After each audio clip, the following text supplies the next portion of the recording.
নমস্কার বন্ধুরা, welcome to Shipra's kitchen. আজ আমি একটা বেঙ্গলি ট্র্যাডিশনাল রেসিপি নিয়ে চলে এসেছি আপনাদের সামনে। দেখুন, আজ আমি বানাবো খোলসে মাছ আর পেঁপে আলুর ঝোল।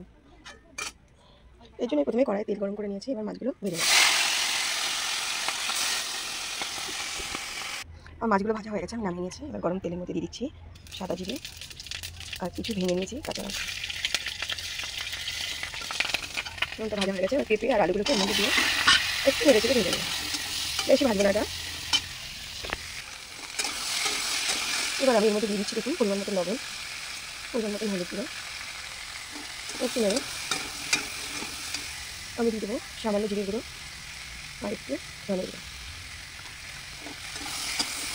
এই মশলাটাকে একটু কষিয়ে আমি জল দিয়ে দেবো।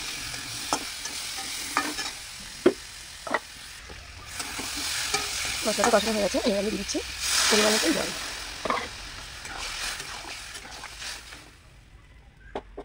এবার জলটাকে একটু ফুটতে দিতে হবে। আমি ঢেকে কিছুক্ষণ ফুটিয়ে নিচ্ছি। ঝোলটা দেখুন ফুটে উঠেছে।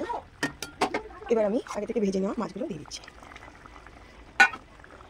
আর দিয়ে দিচ্ছি কিছু আস্ত কাঁচা লঙ্কা। এবার এটাকে ঢেকে আরও কিছু সময় ফুটিয়ে নেব। দেখুন আমার পেঁপে আলু এই খোলসে মাছ ঝোলটা হয়ে গেছে। আমি এবার এটাকে নামিয়ে নেব। আমার এই পেঁপে আলু খোলসে মাছের ঝোলটা হয়ে গেছে, আমি নামিয়ে নিয়েছি। আমার রেসিপিটা যদি আপনাদের ভালো লেগে থাকে অবশ্যই লাইক শেয়ার আর সাবস্ক্রাইব করতে ভুলবেন না। বাই বাই বন্ধুরা।